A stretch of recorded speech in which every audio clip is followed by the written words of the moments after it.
is the theme to the show. The show is all about you. Not Jeff, but you and your story. Because everybody has a story with Jeff Seltzer. Everybody has a story with Jeff Seltzer.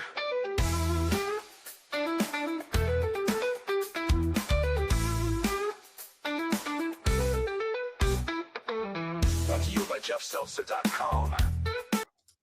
Hello and welcome to Everybody Has a Story with Jeff Seltzer. I am your host, Jeff Seltzer, and once again, I'm excited to be here on the podcast.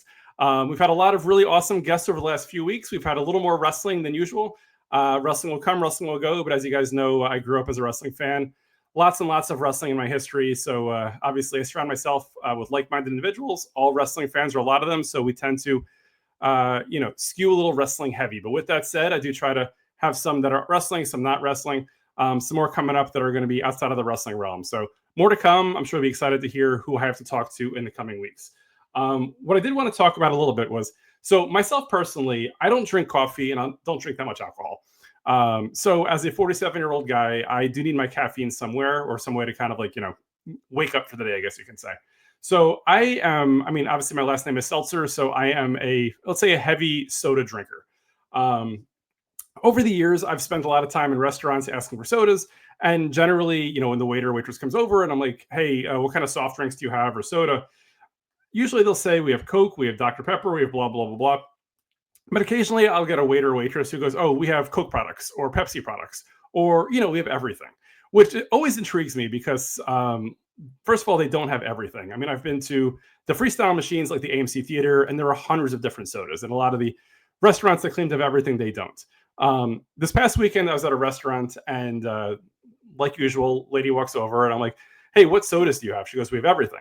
I go, okay, do you have Dr. Pepper? She goes, oh no, we don't have Dr. Pepper. What else do you want? And I'm like, okay, instead of playing this game, why don't you tell me what you do have? We can kind of figure it out. She's like, oh, we have Coke and Pepsi products, which again, I'm like, they probably don't have both because most restaurants either have Coke or have Pepsi. So kind of caught me off guard. So I was like, hey, can I get a cherry Coke? She goes, oh no, we have wild cherry Pepsi though. I'm like, that's fine, whatever. It's very weird. I don't know. I waited tables in high school. I worked at a Sizzle restaurant. I wasn't that good. But with that said, I always knew that you had to understand what your restaurant had to offer and kind of like what was going on there. I don't know if it's a level of laziness or they just don't care or ignorance or whatever, but it is what it is. But I'd say, again, like if you want to work towards that tip and you want to be a good server in a restaurant, when a customer, asks you if you have something, you should probably be a little more specific than we have everything, because generally that's just not the case. With that said, if you do want to talk about your favorite soda, coffee, or alcohol, feel free to shoot me an email at everybodyhasastorypod@gmail.com. The show's Instagram can be found at everybodyhasastorypod. The show has a TikTok over at everybodyhasastorypod. My personal Instagram is at Seltzer77. For all things Jeff Seltzer, you can always check me out at JeffSeltzer.com. You found this show because you're listening to it or watching it right now, but please make sure to tell your friends and family that you can find the video version of this show on YouTube at Everybody Has a Story Pod or on Spotify. Additionally, we are audio only on those two platforms, as well as Apple, iHeartRadio, Amazon, Pandora, and pretty much anywhere else you can find a podcast. If you go to a podcast platform and we are not there, please shoot me a note, let me know, and I will see if I can get it added. Additionally, if you want to be a future guest, definitely reach out to me via one of my social medias or email directly at everybodyhasastorypod@gmail.com. We're always looking for guests, always looking for stories and topics, trying to learn as much as I can about everybody that's out there. So really, really intrigued and looking to find a way to use this platform to share your stories. With that said, I do want to introduce my guest for this week, Mary Kate Anthony. Thank you so much for joining and welcome to the show. Thank you, Jeff. I'm excited to be here. Awesome. Me too. So for those of you that don't know Mary Kate, it's a very interesting story for me in the fact that I've known that Mary Kate existed for probably 30 years at this point. It's one of those weird things, and it's not in a stalkerish kind of a way. It's kind of one of those things where I'm like I said before, a lifelong wrestling fan, and Mary Kate, I believe, is as well. We'll dig into that in a little bit. We were at a lot of wrestling shows in common, but we just didn't have any friends in common. And, before social media, it was a little, let's say, tougher to meet like-minded individuals. So there were many shows that I've gone to that I recognized her, I saw her at. And then it was years later via a Facebook group, the Major Wrestling Figure Podcast, that we just kind of connected. She helped me out. She was super amazing, helped me out with something last year. And we've gone back and forth and communicated quite a bit over the last couple of years. With that said, that's probably a little more than the intro I wanted to give. So, Mary Kate, if you want to kind of give a little background on who is Mary Kate Anthony, so that way the listeners know who they're listening to. Oh gosh, who am I? I don't know. Whatever voice in my head tells me who I am today. Nah. So like you mentioned, like yourself, lifelong wrestling fan. Grew up in New Jersey, was there until 2008. So I did frequent a lot of shows at Madison Square Garden, Meadowlands, then ventured down to Philly, ECW. I would, if there was something I could get to it, I was there. Made a lot of great connections as, going through that realm of, meeting people, and didn't realize I was networking at the time, I guess.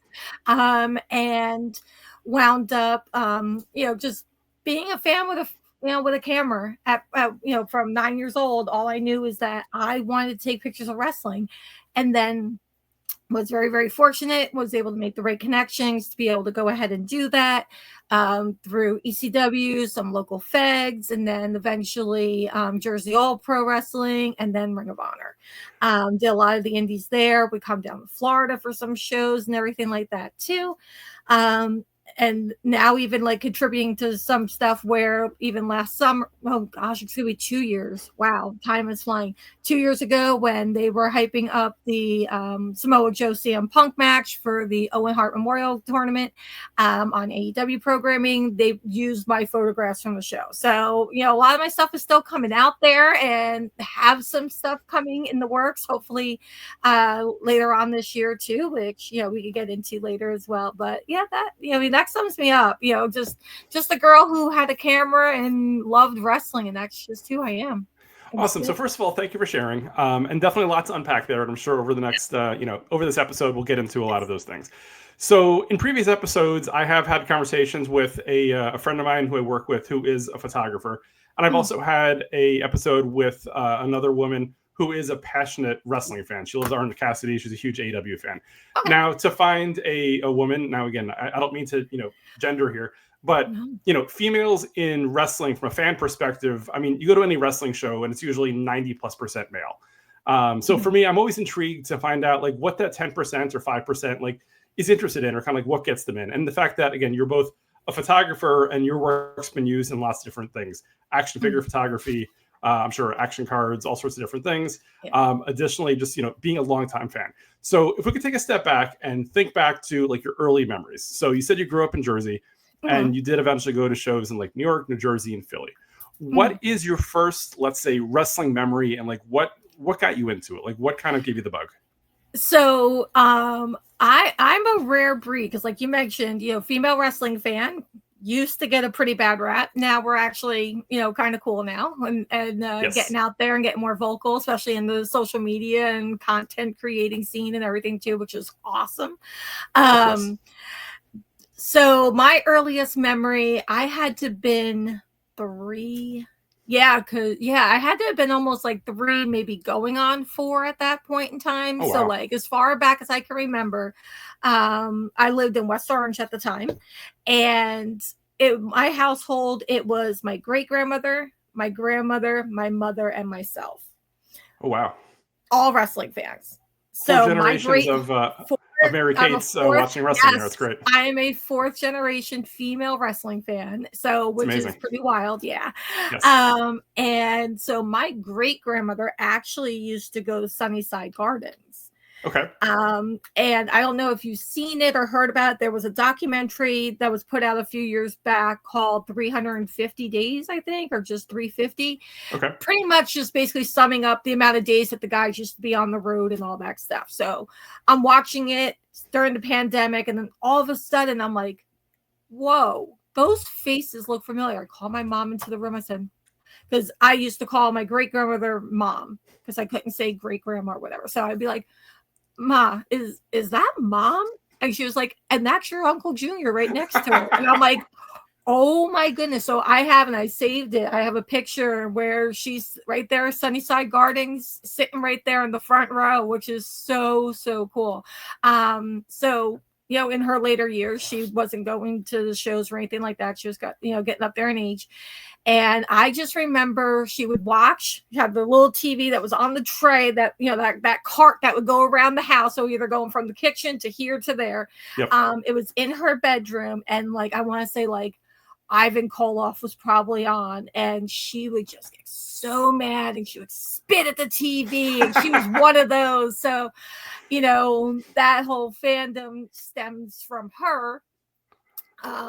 And my mother wanted to take me to my first live event, and my grandmother was like, "You can't take a little girl to that." And she was like, "Nope, I'm taking her."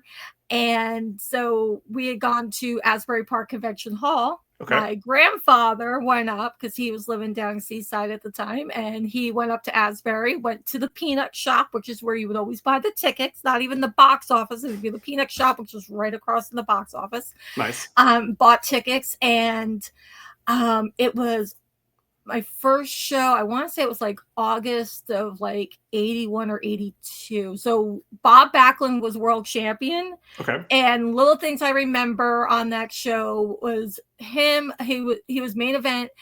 And after the show, I got to meet him, and like, wow. It was after he buzzed, his hair was buzzed, and he like tussled my hair. He goes, "I used to have red hair just like yours, but they kept pulling at it. So I had to make sure I stopped them from doing that." And I was like, "I'm never going to wash my hair again. This is it." And, I was thankful enough to encounter Bob years later and be able to talk to him and tell him those stories. And it was just super, super cool. And then I just got hooked, not realizing there was like wrestling going on, 10 minutes away from me in high schools and everything like that. But, as I was growing up some more and more, everybody else was like, "Oh, she'll grow out of it. She'll grow out of it." Never was. Like, some people will like go out of it and come back. I never left. So I sat through all the times, good and bad. But if there was something out there, AWA, world class, didn't matter, UWF, US, like anything, WWF, anything, I would watch. I would consume everything I possibly could. That's amazing. So first of all, thank you for sharing. And again, at that age, or years ago, meeting a pro wrestler, like I remember the first time I met a wrestler, I was just blown away, right? This is somebody you see on TV. They're like a rock star, basically. You see him in person, and you're like, how is it that this person who's like, in our eyes are world renowned, whatever else like that, we're meeting them. I mean, and Bob Backlund is a legend over the years. Like, he's well known. And he came back multiple times. He's just, he's had the longevity. Question for you, because you had mentioned that, like, obviously 4 generations of your family were watching wrestling. And in like the early 80s, late 70s, or whatever, obviously wrestling was, let's say, less exposed than it is today. Do you get the sense that your great-grandmother thought it was, let's say, a real thing at the time, or did she understand like what it was? I think for that day and age, that time, I don't care if you were 2 or 102. I think because of the realness and the grittiness of everything, I think everyone believed. Sure. So for the fact that she's sitting at a TV set spitting at Ivan Koloff makes me think that, she because it wasn't like where later on they came out on TV and said, "Oh, well, this is sports entertainment, and this is this, and this is that." Right. So I feel like until that happened, you didn't realize it. Right. You would get teased or whatever, in school for the people who didn't like it. "Oh, that stuff's fake." Yep. All right, well, tell me how fake this is. And then I put a girl in a chicken wing submission. I'm just saying. Right.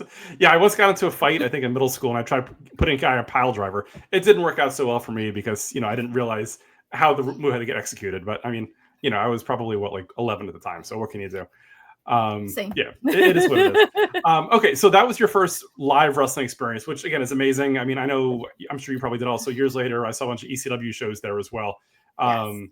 The place was very decrepit by the time I went there. Although I went back to that area recently. Convention Hall is still not looking great, but like the whole area around there looks fantastic, which is a resurgence for the area. Yeah, it's so different. Compared to the time when I moved, I was living in Asbury Park when I left to move to Florida. Sure. And that was 2008. And that was before the big, great remodel and, beautification of Asbury, bringing it back to its glory days. Like when I went back here, I was like, what? this is amazing. I can't believe, but even like when I would go to shows there, like both WCW and WWF would run Convention Hall. Right. Like, and, really, really cool to see how both would set up and everything like that. And then later on when ECW was running there, and then in, what was it? It had to have been 2005. I want to say it was 2005, if I'm not mistaken.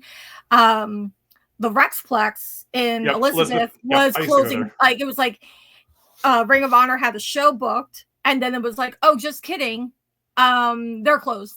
Right. And we were like panic mode. And I was like, hold up, I got this. And I went over to Convention Hall because we were talking about trying to get in there. Right. And wound up moving the Best of the Super Juniors show, the one where was Jamie Noble at that one, I think?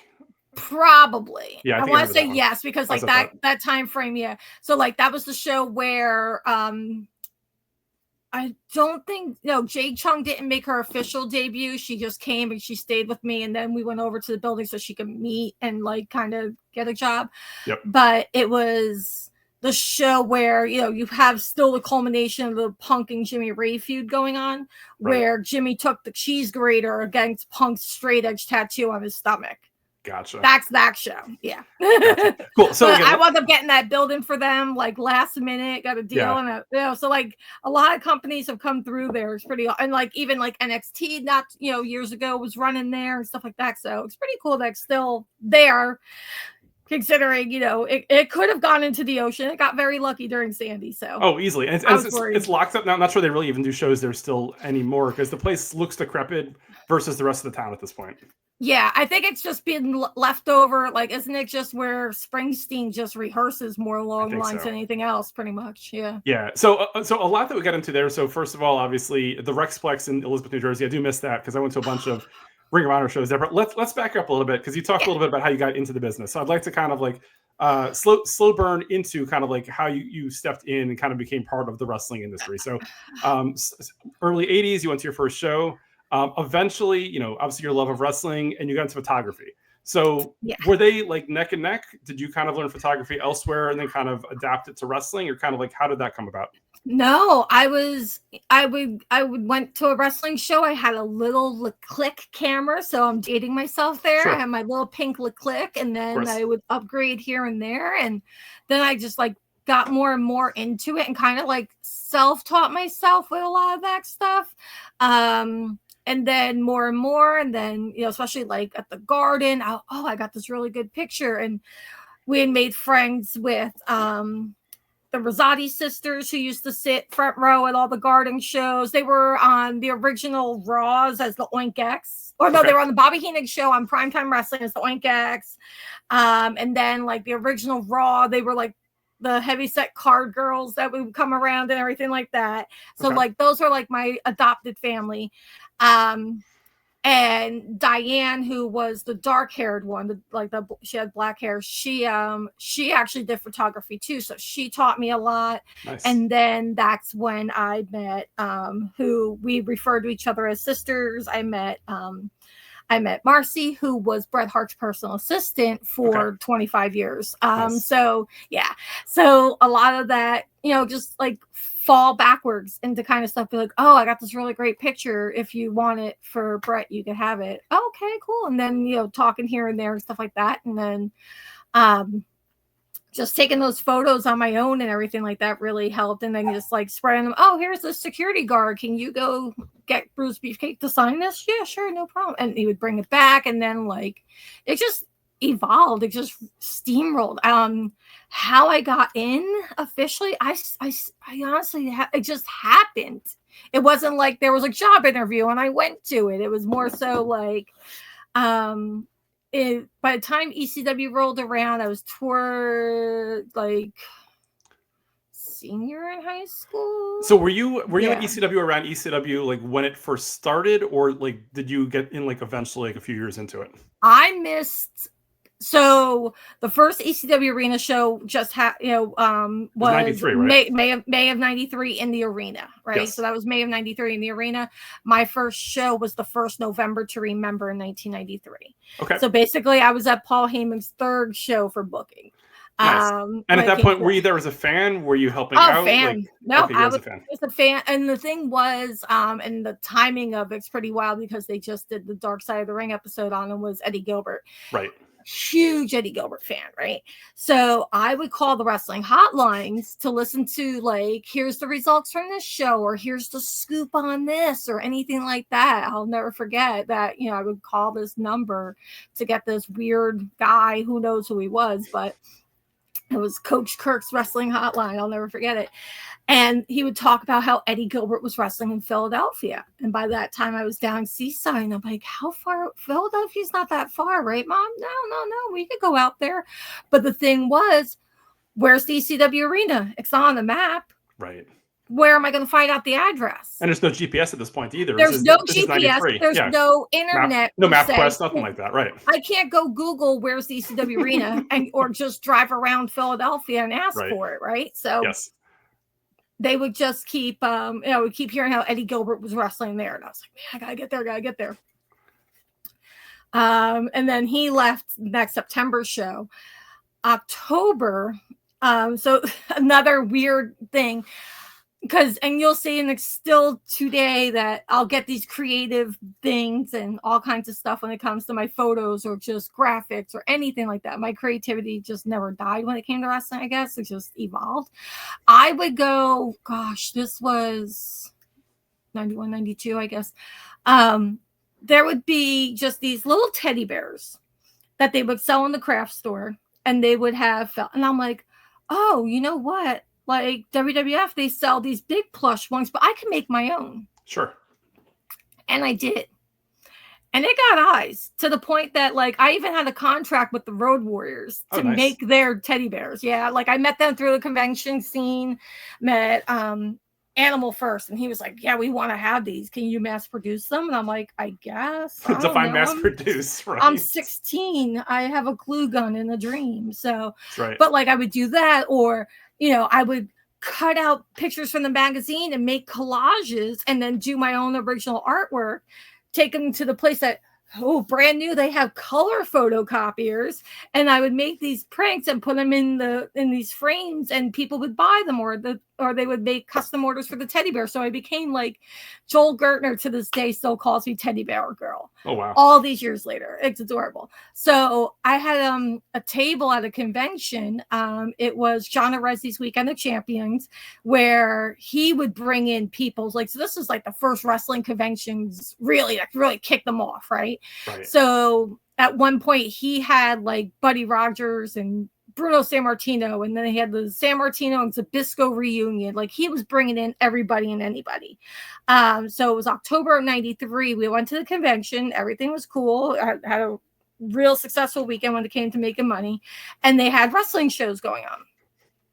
Wrestling show featured Tommy Dreamer, Taz, Chris Candido, like, you name it. It was like a lot of, especially, in the area you're in, like the Joes, the Savaldis that would run those shows. So it was like a lot of that cast of characters. And then like Medusa was there. Sherry Martel was like, I love. But they were advertising, talking about how next month at the ECW arena, it was going to be Sherry Martel against Medusa. And I was like, okay, Mom, we got to figure it out. I've got to be there for this. And at the same time, like, I met Tommy Dreamer. He didn't know me from a hole in the wall, and like vice versa. I was like, you're TD Madison. He's like, oh no, my name is Tommy Dreamer now. Okay, fine. Oh, you got to come to the show. Here's the information. Okay. And then when it comes back to the teddy bears, I'll have to find the picture somewhere out in my shed. I met Paulie Dangerously, and I happened to make up a teddy bear that had a little suit, had his telephone, the whole thing. And like, that's awesome. If it was certain characters, they would get hair, certain guys wouldn't. So like, he had the hair with the ponytail. And I'll never forget, like, we're in this ballroom for the convention. I was like, oh, I have something for you. He was like, oh, you do? And I put it into the scream of joy and delight. it was so sweet, so pure. And he was like, "Oh, are you coming to the ECW show?" I'm like, "Everybody's telling me to come." He's like, "You got to come. You got to come. You'll have a great time." Blah, blah, blah. Okay, how do I buy tickets? You call this number, you get the tickets. Okay, Right. fine. So we did that. We went down and did that. And from the moment I walked in, I was like, I'm home. I found my people. Like this is it. Like this is it. I never looked back from walking in there day one until walking out of the Hammerstein Ballroom in 2001. Yep. If I could get there, I was there, but I never missed an arena show. So I was at every ECW arena show from the 1st November to remember until that December 2000 show. Nice. So first of all, thank you for sharing. That was a lot, and definitely appreciate everything that you experienced and you walked us through. So you found ECW or the ECW arena through Hot Stuff Eddie Gilbert. It sounds like through the hotline. Originally, yeah. There. For me, my story was slightly different in the fact that, so my first ECW show I went to live was Heatwave 96. I remember driving through a hurricane. It was a bit of a mess. Me and a couple of buddies, I just got a car a few months earlier, and just driving through Philly. It took me like hours to find the arena because, again, pre-GPS, pre-MapQuest. The time that I first found ECW was a little different than you. So for me, it was the summer earlier. So summer of 95. And I was just, like any high school graduate I was up at like 2 a.m. and MSG Network just happened to have ECW on because it was a case of like, usually it was on like 2 a.m, but you had to kind of find it. It was like 1 or 3 or it kind of varied. And I remember seeing a match. I think it was like the Steiner brothers, Eddie Guerrero, Dean Malenko. It was a 6-man, maybe School Scorpio. It was a crazy match. And I was like, what is this that I'm watching? Right. And there's language, there's rock music. And I was like, I grew up on WWF and WCW. So for me, this was like so foreign. And I'd never even found indie wrestling at this point yet. So it's basically like, your big TV shows and then this. And I was like, this is it. Like, this is what I need to be at. I need to see it. When I saw it for the first time in summer of 95, I didn't have a car yet. I was about to start college. No opportunity. But a year later when I had a car, I was like, this is it for me. So then from summer 96, Heatwave 96 was my first show, which was insane. It had, what was it? This was around the time when like Tommy Dreamer was getting dropped from like every single roof that they could find through everything. Yeah, this was the steel cage match, I think. Yeah, it was Stevie Richards. It was Dr. Death in this one or Terry Gordy. One of them was in this one, I think. I think it was Gordy, yeah. Yeah, it was Gordy, Hack, Raven, Gordy and Dreamer. Yeah. And probably against the Flock. Yeah, and then the Bruise Brothers probably came out at some point and just destroyed everybody or whatever. But I remember like that was my first show, and then like from there, like every time that I could go, I would go. So from there, I think I went to like the Doctor Was In. I went to the show where the Gangsters finally won the titles. I think I finally skipped a show. Maybe it was like November to Remember 96 because I went to Survivor Series that weekend instead. Which was a lot of fun. I'm sure you did both, obviously. For me, I was a poor college student at the time, so I had to pick and choose at the time, whatever. But for me, like again, like after watching nothing but WF growing up, like this was fantastic. Like for $25, I could sit third row. Great view. I'd always buy the VHS of the show previously. I'd always buy a T-shirt at the show. So like these shows, even though it's $25, cost me like $100 each show, like all in. But like again, I just have the time of my life. I had a couple of friends I went with. Sometimes it was buddies of mine. Sometimes it was a couple of friends of mine that I worked with, Sam Goody. But it was just awesome. Like for me, it was so different and it felt real, right? Like at that point, you had guys like The Goon and Aldo Montoya like on TV, and it didn't really feel as like real. But then when you saw like ECW, like you're like, these guys are really trying to kill each other, right? Like with barbed wire and like again, Brian Lee dropping Tommy Dreamer off of like anything he could find. It was just insanity. The what was it? I think the craziest thing I saw up till that point was High Incident, probably the Brian Lee Tommy Dreamer scaffold match, where for those of you that don't know ECW, and again, we're probably getting a little too inside the weeds here, but a scaffold match basically is they hang a scaffold over the ring. And ECW, what they would do then is they would fill the ring with tables. So two guys were wrestling all over the arena. They get to the very top, and then eventually one guy pushes the other guy off of the scaffold and hopefully through the tables to kind of break their fall. But of what I remember, Brian Lee, I think he might have hit the first table and missed the next one and just went straight down and was like just out. I ran into Chris Candido and Tammy Sitch, his wife, doesn't matter, at Roy Rogers on the Turnpike after the show and briefly talked to him. And I was just blown away that I ran into them. But B, I was like, is he okay? And Chris is like, I don't know. He was just out. Like he was just not in a good place. So I was like, okay, well, thanks for talking to me and such like that. But for me, it was just a really just crazy time that you get that kind of access. You can see wrestlers versus go to Madison Square Garden. You're probably sitting, a little further back. And the chances of even running into like a Greg the Hammer Valentine after a WF show was like not going to happen at that time. So for me, as a 17, 18-year-old kid, I was like, just wow, these are guys I see on TV that now I can actually kind of interact with, which was really neat. So again, you said you went to basically every ECW arena show from November of '93 till the end. At some point, I know we've talked about it a little bit before, like I don't know if you officially or unofficially worked with them, but you traveled with them. Can you take us through some of like your stories or experiences in terms of like behind the scenes stuff with ECW? Oh gosh, yeah. So yeah, still that was more of like it became more of a voluntold kind of situation when it came to things. Sure. But hey, you're here, you have a good rapport with people. Here's what's going on. So I was a chain of all trades when it came to that kind of stuff. So come down, it would get to a point where there was always the same people. So there would be one woman, she would always be driving certain people. She had a minivan and everything like that, so she could pile in a few people in her car. Then there was my dear friend, Sweet Damien, but it would be like Shane Douglas and nobody else.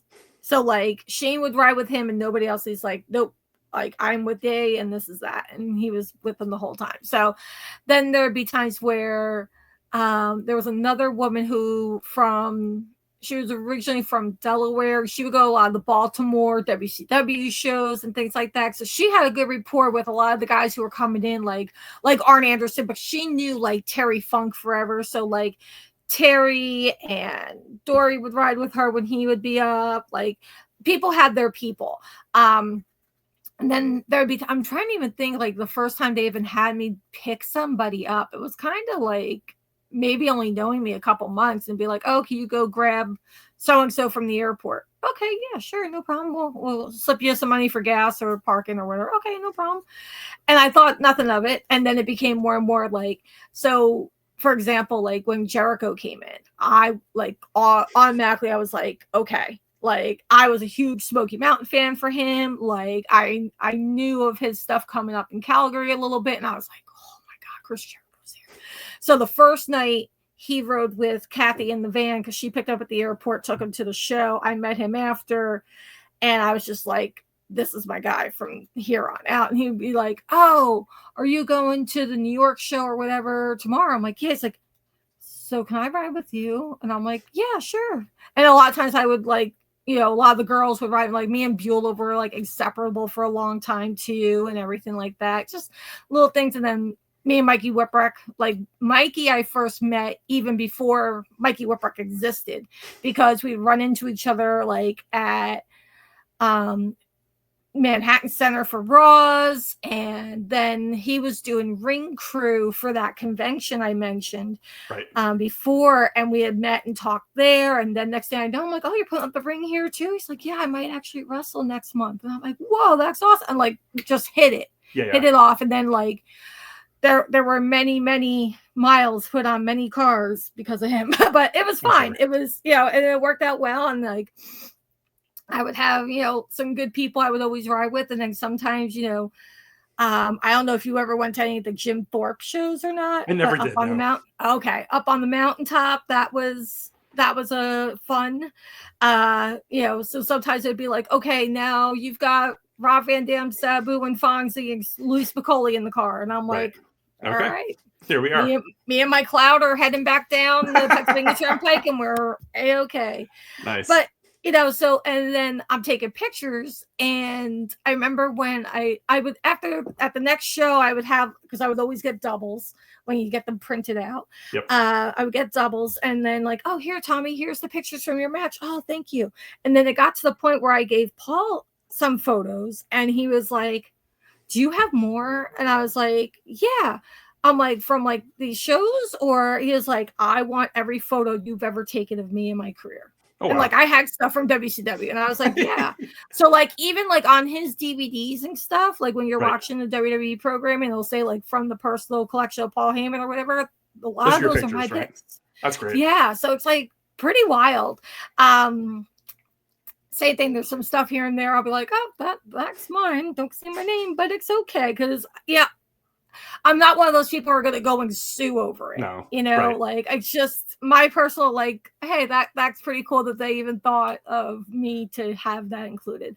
But and then same thing like Taz, like I was terrified of Taz. So I'd be like, Tommy, can you ask Taz to sign this or whatever? He's like, Taz would like a copy. And I'm like, oh, okay. And I'm like, yeah, sure. It was like this picture leading into Ultimate Jeopardy 94. So it was like, I remember like Taz Hawk. Gosh, who else was in this picture? I had signed by everybody. And it's just like, Awesome. so cool. Like the way it was like all standing. Taz was like, I'd like to have a picture of this. Okay, yes, sir. And, just wound up making some really good connections. And then with the photo thing, Paul would be like, oh, you should give, because Gabe Sapolsky was running the newsletter. Right. He's like, give Gabe some photos. Okay. Paul said to give you some photos. He's like, yeah. So, little thing here. And it just, oh, here, stop paying for a ticket. Nice. Here's a badge. Use this to get in, and we'll just add an extra chair at the end of the row for you. Very cool. Okay. Nice. That works out nicely because I always wanted to do ringside, but it was always a case of Paul was like, I'm a little worried about you doing ringside. I'm worried you're going to get hurt. Right.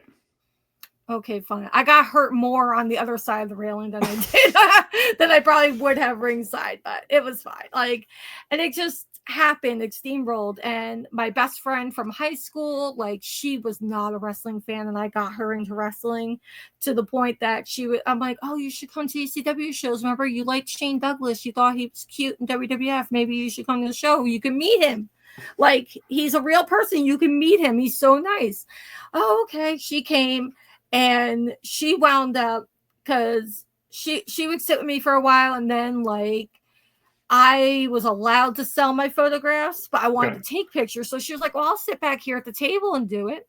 Right. And then Dreamer would be like, well, hey, while you're back here, could you do our merch too? So she wound up becoming their merch girl. Nice. For the longest time. So yeah, it's like, so to the point that, at one point she was married to Wild Bill Wiles, Bilvis Wesley for a bit, had 2 beautiful boys with him. And, unbelievable. Like, it's just so weird. This girl had no idea what wrestling was until, I'm like, hey, like, watch it with me. I don't want to go by myself. It just takes that one gateway sometimes, right? Someone to say, hey, why don't you, come on in and see it, and you're hooked. Is how it goes, right? I mean, she doesn't still watch. Sure. Like, it's not that if it like pops on, she'll maybe turn it on. She'll have no idea who half the people are today anyways. But, now I gotta be like, oh, hey, now like most of our conversations stem from, oh, XYZ died. Oh, no, so it's like, oh, yeah, it is. It really is. But yeah. So one thing that you mentioned there, I thought was funny. So you had mentioned, getting injured, obviously sitting in the crowd as opposed to walking around. So a story I told a few weeks ago, and this is my own personal story. I think it was June of 98. It was maybe Out of Respect 98 or something like that. And it was a match between, it was Spike, Tommy Dreamer, and the Sandman against the Dudleys. Spike drinks a beer, falls down, throws his beer can in the crowd. I catch the beer can somehow with my finger in the hole of the beer can. Somebody like 2 seats away tries to rip it away from me, slices my finger open. I needed like 4 stitches in my finger that night from it. I was just gushing blood. It was insane. But you're hardcore. I absolutely, I'm hardcore. It makes for a great story, and I got a scar on my finger now, which is, I guess, great all these years later. So it's one of those things where I look at it as that. Years later, my first Ring of Honor show, and I told this story a few weeks ago as well. Death Before Dishonor 2003. I took my now wife, girlfriend at the time. We sat first row center. I didn't tell her, I guess, some wrestling etiquette, let's say. At one point, Masada, a hardcore wrestler, reaches over to grab my wife's chair. She doesn't get up. She's like, this is my chair. I'm not moving. He takes the chair. She's still sitting in it. He drags it. Her foot gets banged up against the barricade. Her toe gets just busted open.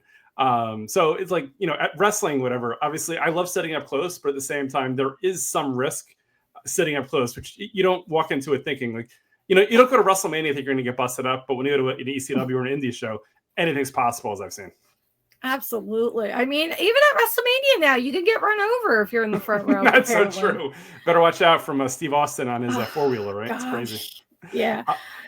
I did want to ask you also, I got 2 more stories, and I think we'll probably call it a night. But first one was, I think recently, and keep me honest in this one, was one of your pictures used on a recent CM Punk action figure packaging? Actually, two. If you want me to grab them, I could actually put hands on them. That would be great. Yeah. Hang on. Yeah, I'll keep talking through it. So again, Mary Kate's done a lot of photography over the years. Years ago, just for fun. Eventually through ECW, and then more recently, obviously through Ring of Honor, and just whatever else beyond that or whatever. So one story that I saw in the Facebook message group that we're both in is that. So when CM Punk, I think this is an AEW figure. Is that correct? It's an AEW Luminaries figure of his time in Ring of Honor. Yes. Yeah. So if you want to tell a story or show it, feel free. This is your story to share. Yeah. No. So it oddly became two figures, which is crazy. So there's the common figure that is going to be more mass produced. And then there is the Chase figure, which is going to be more rare and harder to get. This is going to be a 1 of 5,000. I had no idea until, I saw that they were doing the figure, and originally when they were doing like the graphic as the coming soon, the picture they used of him in that whole little storyboard was like him in IWA Mid-South. And I'm like, what figure are they doing of him? Like, that's not right. Yeah. Are they just trying to find? And I'm like, whatever, it doesn't matter. I'm like, nobody is even like, one of the vice president of digital over at AEW, Jeff Jones, who I've known since back in ECW days. Judge Jeff Jones, the old referee. Judge Jeff, right? Sid's manager, yep.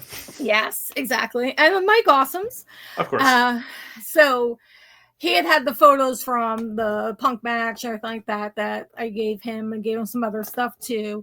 And I said, if you need him for anything else, feel free, just let me know and everything like that. So then the images for the people were actually, I want to say there weren't any on card photos yet, or somebody was getting them before. I want to say like somebody was finding them in retail before they were on ringside.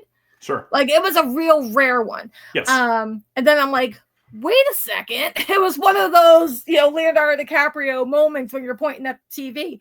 So we'll see how good it comes up. So here's the first one. I'm trying to get it where this light. Let me see if I turn this light off at all. No, that's my computer screen, so it's not helping much. But this one here, this photo on the front here is mine.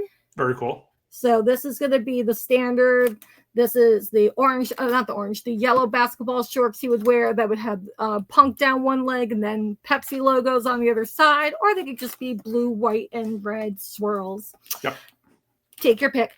But this is like the standard one. On the back, ironically, this is a picture of him from Jersey All Pro I took. I'm just trying to get this glare. There we go, maybe, if that works. This is the one here. It's actually from Jersey All Pro. And then on the back here, so this would be his basketball short look. So 2004-ish is where we're looking at these really in this case.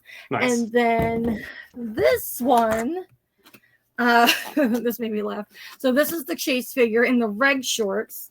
Also with this one here, he wore this one in this gear he wore also. This is really depicting the CM Punk Samoa Joe 2 from the trilogy. So this was from Chicago in October 2004. So that's what this kind of depicts, because on his wrist tape, on his forearm, it says home. So that's what that one is there. Then this red one that he also wore is the Chase. And then if you see there, like the studio shot. So what's funny is in the actual photo on this one, his wrist tape's not white. They photoshopped it. It was red. Oh, wow. But they did it so it would match the figure, I guess, they wouldn't have to paint it twice. I don't know. Makes sense. So this is that one there. And then, So that one's mine as well. And then the picture from the match, was shot from the other one. And then this is a match with Daniel Bryan, Ricky Steamboat on the back. But this is actually Wayne McCarty's photo. He's a photographer up in like the Minnesota Twin Lakes area and everything like that. Really, really talented, really super cool guy. And so he's got that one, because I remember Jeff specifically asking me if I had this, and I was like, no, this was before I made, this was the first Minnesota show. I made it to the second one. So got it. That's really cool. Pretty wild. And, came to be that I was in line at WWE World last year, met up with some friends of mine who go to all the shows. One good guy, Floyd Johnson, I always shout him out, amazing guy. And I was telling him about the Punk figure. He's like, oh, I have that. And I was like, yeah, I'm trying to find, it was the Chase. I'm like, yeah, I'm trying to find it. He was like, ship me your address. You need it more than I do. Oh, Well, how much? Wouldn't take $1 from me. that's And then I had been searching for this one, the standard, but since I don't know what happened, why they were so not in stores, or I guess because Punk's so popular. Target's also very weird with the distribution, so you never know what you're going to find. Yeah, that is true. Somebody in the Major Pal group was selling it for $20 shipped, and I was like, done, right? Wow. That's easy. Yeah. And I said 15? I mean, all you gotta do is say no. You know what I mean? And he said, you know what? It's for you. Absolutely. There you go. And unbelievable, super nice. Oh gosh, my brain. I want to thank him again, because my brain is just mush lately. That was Jesse Leonard in the group. Nice. He was more of a lurker and kind of now doing more and more, but super, super nice guy. Easy transaction, super great. But yeah, amazing. So I was like, oh, the irony of me having my photos on CM Punk. So that's really, really cool. I mean, that's got to be like one of those like, milestone bucket list things, like having your picture on. And again, CM Punk wasn't there very long, and having it on both of his action figures in that set there, which is pretty cool. Yeah, pretty cool, especially things with how much his time in Ring of Honor meant to Ring of Honor. I think it's pretty cool and everything like that. And he was always one of my favorite to photograph anyway there. And, we had a really great rapport and friendship back then. So, yeah, nice. It's pretty special to have. It's just the irony of it. It's just hilarious that, like, my first action figure, I get 2 and they're both him. But, yeah, I had goals set out that I wanted to do and everything like that. That was one. I was like, I'm never going to get that. Right. So that's pretty cool. That's amazing. So one last story I wanted to ask you about, and this is one that, I mean, for myself, I've always been just kind of like super curious about. So sure. You mentioned earlier that you were friends with someone in, let's say, Bret Hart's either family or circle, or whatever else like that. Yes. A bunch of years ago, I think either on Peacock or back when the network was a thing, there was a whole documentary about a match with Bret Hart, and I think the guy's name was Tom McGee. Correct. It was a match that for years everyone had. It was almost like the gossip was the greatest match never seen. Where like everybody would talk about it to the point where the legend got to be so huge, where everyone's like, "There's no way this is anywhere near as good as everyone talks about it." And in message boards years ago, forums with tape trading, everyone's like, "Oh, I've never seen it. I'd love to see it." And then one day, it just shows up on the network with a whole documentary where somehow you found the tape. Can you give us a little background in terms of what happened there? So like I mentioned, Marcy was Bret's assistant for many, many years. She would run his office pretty much. She would do his travel, help him out with lots of. This is all when he was WWF still. Right. She would drive him everywhere, get everything all set. So she during that time frame was, collecting this network fans that were around the country. Right. So she would have these fans who, because especially during that time frame, there was regional TV and stuff like that. So she had these fans who would videotape their local shows. So sometimes, especially like if you're familiar with it, so like where I would be in Seaside, we would get both Madison Square Garden Network, and then we would also get Sports Channel and Prism. So we would get the Philly as well. Right. So we would be lucky to get, be able to watch the Garden House shows as well as the Spectrum. Yep. So then, regional would have some Chicago and be at, the Rosemont, and then LA Sports Arena in California. So like different, there would be different areas. So she had these fans who would videotape, oh, here's the whole show, or here's just Brett's segments or whatever. They would send them to her. And she would put together these, compilation tapes of all his stuff that he was doing for the month. She would have hers. She would roll off a copy, send it up to Calgary. So that way, when he was home, which wasn't very often during that time frame, he'd be able to sit and watch and be able to see, okay, here's what's going on here and here. Because he loves his body of work, and he absolutely deserves to love his body of work. Absolutely. One of the greatest of all time. Yes. Absolutely. So as years went on, she had been, because he was talking about, okay, I'm going to retire soon. And this was like late 98, early 99. Okay, I'm going to be retiring soon. Why don't you move to Calgary? Set up the office in Calgary. that way post wrestling, we can write he was planning on writing his book and all this stuff, and she was going to help him or whatever. So then Owen happened. She went up to the funeral. She never went home. It was basically like, all right, I'm going to go find an apartment now because I live here now. Because he was off the road for so long after that had happened, and then the kick in the head happened, and then just steamroll from there. Yep. So she had relocated everything from New York to Calgary. Him and her were parting ways. Everything was fine. They were parting ways. So I went up to help her basically categorize things, get things all packed up, this and this and this. So like she had Breck's career in her basement pretty much. Like the stuff I saw like blew my mind away. Like there are things that I should have never seen. I'm like, why am I seeing this? Right. Like 10-year-old me is like, no, this is Bret Hart's what now? I don't know. HIPAA. Like, do they have HIPAA in Canada? No. I don't know. This is bad. But so she had these tapes. So there were 2 different projects going on. One that I was going to work on, and one that her and Breck's daughter, Beans, was going to work on. They had like the road cases. And those were all filled with WWF studio tapes. So like these were like the big whole cases. It would have the Stanford. It would tell you the date where it was added. So like these were like the tapes. So she was converting all of those. And then she was like, hey, if you don't mind taking back these 20 tapes, you can at your leisure just go ahead, throw on, a thing. Because I had a DVD VHS converter. Right. All in one. You can just throw on a tape, and however long later, you're set. Okay, cool, no problem. I don't have to tell me twice to watch 8 hours of Heart Foundation versus British Bulldogs. I'm in.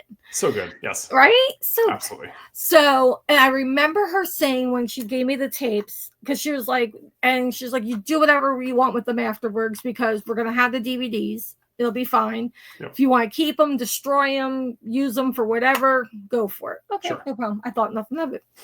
And the big thing was because they were all numbered a certain way, except for one tape. She was like, there's just one match on here. That's all that you need.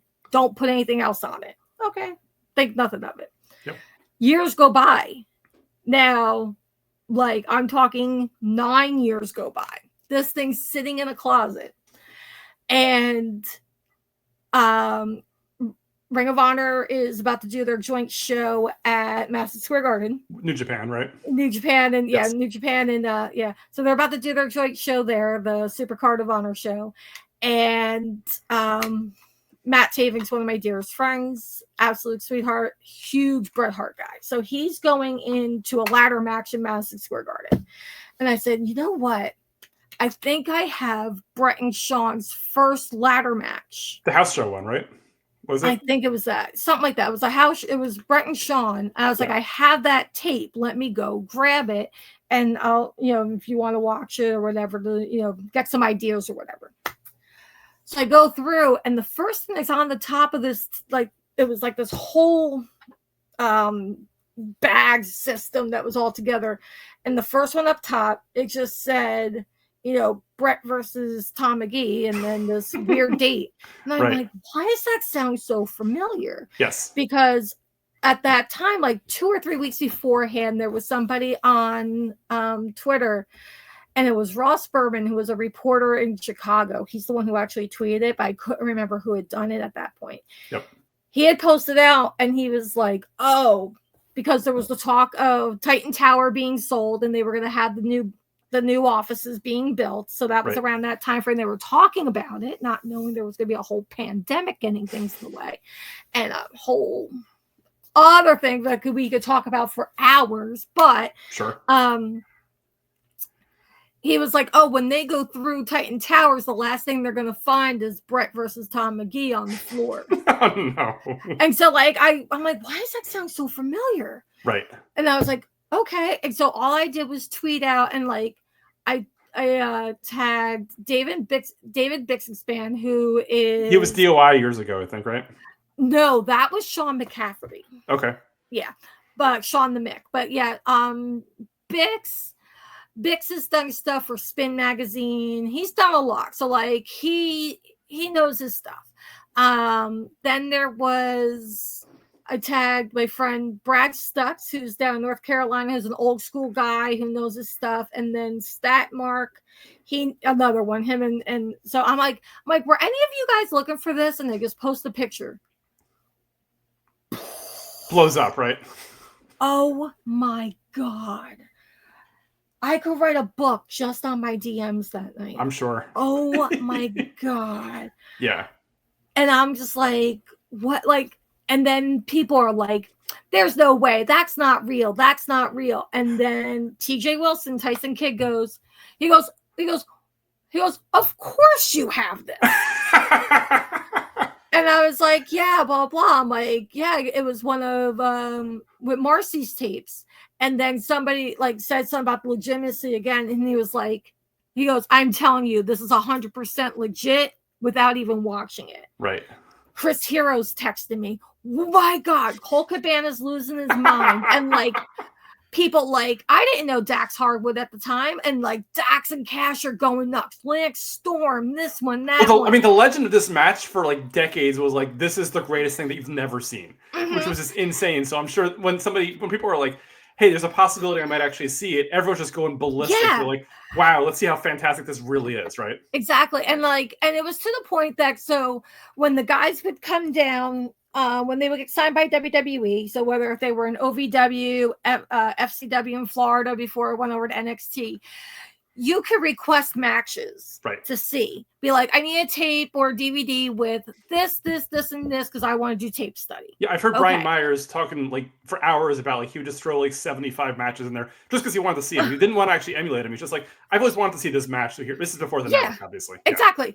Yeah. So then, so Rob Naylor was one, and I know Cole Cabana was one, and I want to say probably Hero and TJ too. I wouldn't be surprised. Every single week would always request Brett versus McGee. Every single week. And they'd be like, we don't have it. Right. So like that became like the running joke that there's like, you know, that underground bunker somewhere in upstate New York where they have like Tom McGee versus Bret Hart, and then like, you know, unedited Over the Edge 1999. Right. And it's like, stop. That's no, if they have something, but like they did not have, like, to the point that Ben Brown, who is the archivist for WWE, is like, hey, don't post it anywhere. We've got something here. We're going to do something. Now, mind you, this is also a week and a half before WrestleMania. Sure. So it's like the timing's even crazier. So like, I'm now like walking around WrestleCon or whatever. They're like, that's the girl. That's the girl from Twitter. That's the girl who I found the tape. I have people coming up to me and they're like thanking me. And I'm like, I'm just a girl who loves wrestling and just happened to find a videotape. Like, that's really my legacy. Really. Like, that's who I am. But and then they wound up doing this documentary. They find Tom McGee, who absolutely is the biggest sweetheart I've ever met. Like, when I met him at StarCast, I was working. They had me work his table with him, and I was like, "Oh," he goes, "It's you." I'm like, "It's me?" He's like, I'm like, "What do you mean it's me?" And he was like, "You're the girl who brought me back to life." And I'm like, "Aw, stop!" But I'm like, it just, again, it was just like, it probably would have sat there another 10 years if that match wasn't happening at the Garden or I didn't have that friendship with Taven. Right. Yeah. It's just crazy. Amazing story. And Mary Kate, thank you so much for sharing. Like I said, it's one of those things where like I was one of the, you know, the people who like for years had kept hearing about it. And I was like, this has to be fantastic. And then one day, I think, I don't know if I saw it you posted something on Twitter, but I think when I saw, all of a sudden, like, here's a new Peacock documentary, I was like, wait a second, this is the match. And I was just blown away that like, like how? Like I know the WWF or E, like they videoed everything over the years, like every house show, everything. I was like, how did this match not exist in some capacity somewhere? Like it had to. So Brett it blew me. said, yeah. Brett wrote about it in his book. This was basically a favor to Stu more than anything else. Yeah. And you know, Vince asked him, and he was like, "Listen," and you know, did they basically say, "Yeah, we're looking at our future champion, our next huge star"? Yes, where they talk about the wrong guy. Probably. Absolutely. It was Right. the other guy in that match who did it. So yeah. Yeah. Well, that's amazing.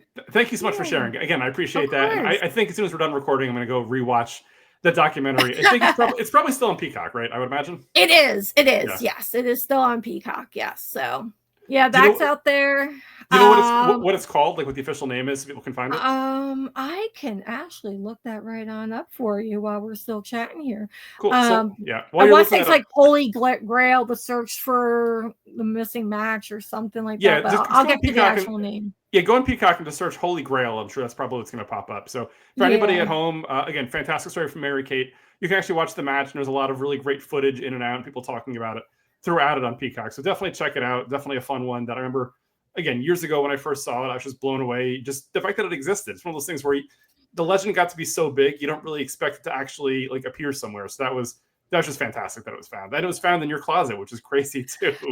It was in my closet and unbelievable. Like it was just sitting there for years. And like I had watched it 9.5 years earlier.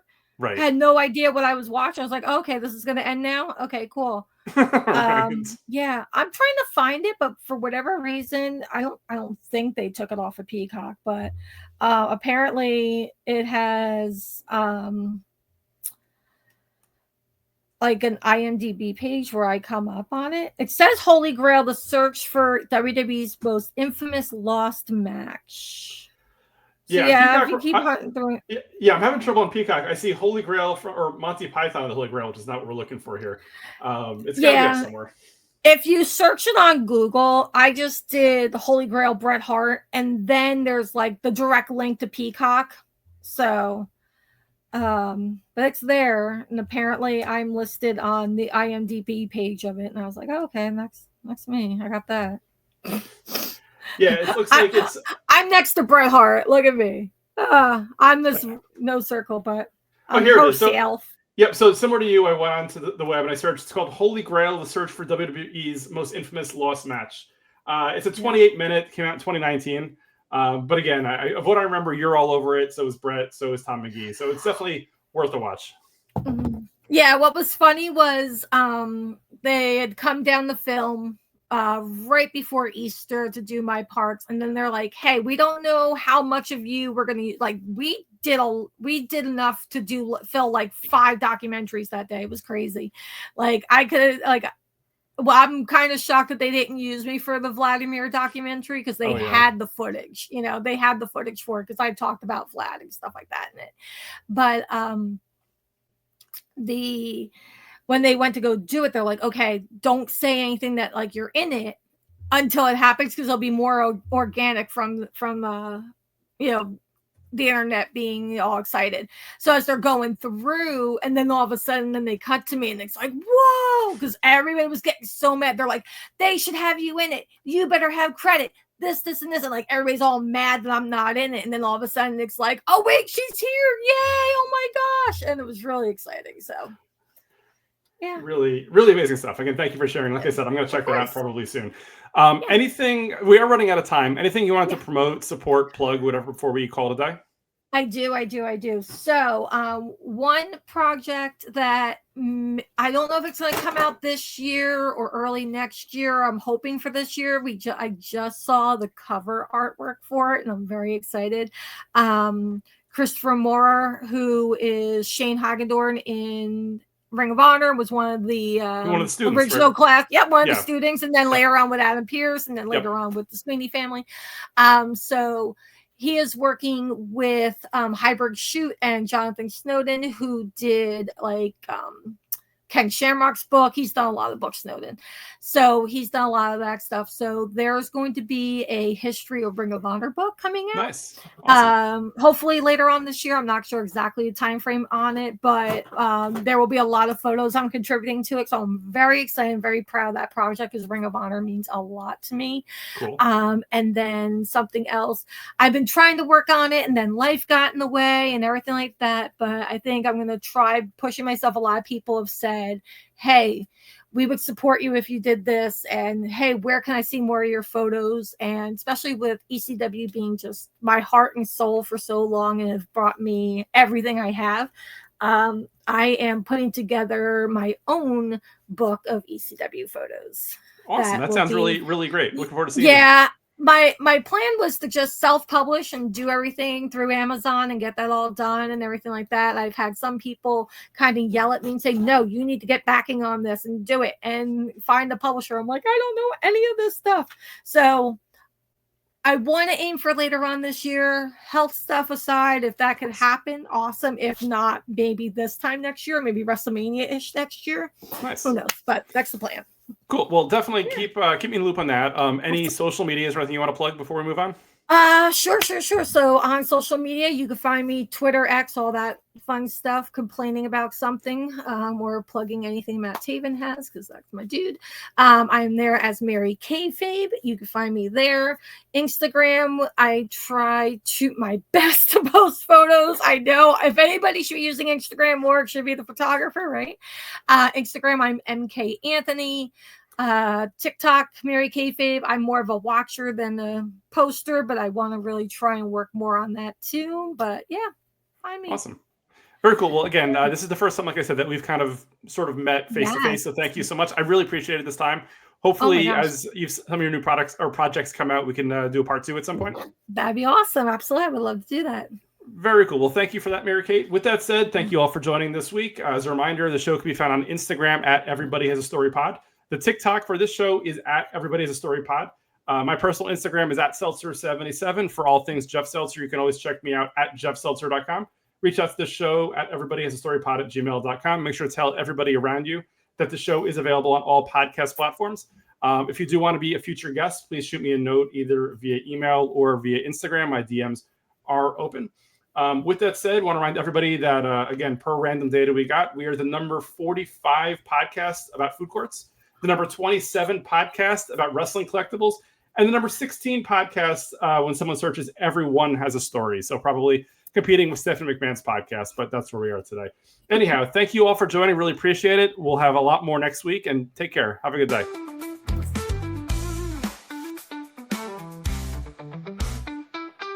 Everybody has a story with Jeff Seltzer. Everybody has a story with Jeff Seltzer.